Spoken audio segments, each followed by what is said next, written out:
Salut tout le monde, ici SQ9999 et aujourd'hui une vidéo où je vais vous expliquer mon expérience sur le broker eToro.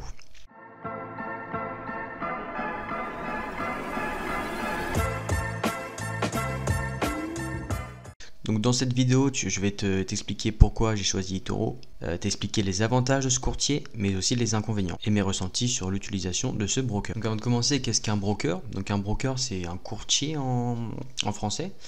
Donc ça va être un intermédiaire entre nous les clients et donc les places financières, donc la bourse en l'occurrence, donc CAC 40, SP500, ESP500, DAX 30, etc. Donc il faut savoir qu'il y a énormément de brokers, que ce soit Interactive Broker, Trading 212, eToro, DeGiro et j'en passe, il y en a beaucoup. Il faut savoir que chaque broker va offrir des services différents, avec des prix différents. Donc alors pourquoi j'ai choisi eToro? Alors tout simplement que je veux investir dans la bourse, mais uniquement dans les actions, sans effet de levier, sans CFD. Donc quand j'ai commencé, j'avais quelques contraintes. Je n'allais pas mettre beaucoup d'argent et je ne veux pas des commissions mirabolantes. J'ai fait mes recherches entre différents brokers et pour les débutants avec très peu de capital, eToro s'est avéré d'être une bonne offre sur le papier. Donc maintenant que ça va faire maintenant plus d'un an que j'investis sur eToro, je vais vous présenter les avantages que j'y vois, mais aussi les inconvénients. Donc on va commencer par les avantages. Donc pour les avantages, il n'y a pas de frais de dépôt, il n'y a pas de commission, zéro commission sur l'achat d'une action. On peut acheter des actions fractionnées. On peut acheter une fraction d'action à partir de 10 $. Donc quand j'ai commencé c'était 50 $, maintenant c'est 10 $ la fraction d'action. Il n'y a pas de frais cachés. Si vous allez dans la FAQ de eToro, vous avez tous les détails des frais. Et j'ai vu que le dépôt minimum était de 50 $.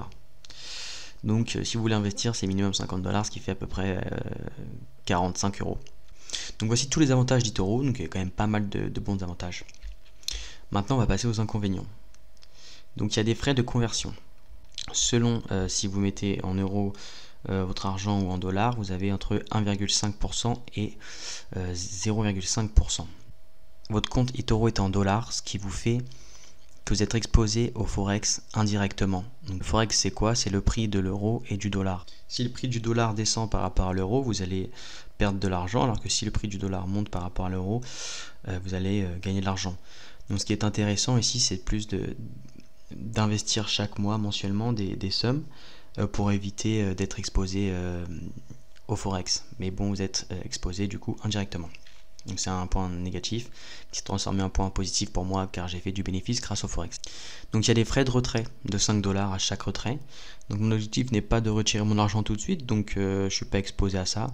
Mais il faut savoir que à partir de 25 000 € de capital, de gain, vous avez plus de frais de retrait. Alors quand vous achetez des actions, il y a forcément des spreads. Bon, il est assez élevé chez eToro, il est entre 0,2% et 0,3%. Bon. Il y a d'autres brokers qui proposent des spreads beaucoup moins élevés. Et voilà, il faut faire attention aux inconvénients. Si vous voulez acheter des actions à effet de levier, de la crypto-monnaie, etc., je vous déconseille eToro, qui vraiment propose des frais très très élevés par rapport à d'autres courtiers.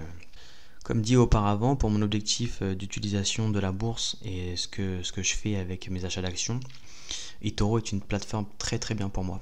Donc c'est pour ça que je compte rester sur la plateforme et ne pas changer de plateforme. Donc non, je vais y rester jusqu'à au moins minimum 20 000 $. Je suis encore loin, mais voilà. Donc c'est mon avis sur eToro. Si ça a pu vous aider pour votre choix de broker, c'est très bien. N'hésitez pas à le dire en commentaire. Sur ce, tchuss!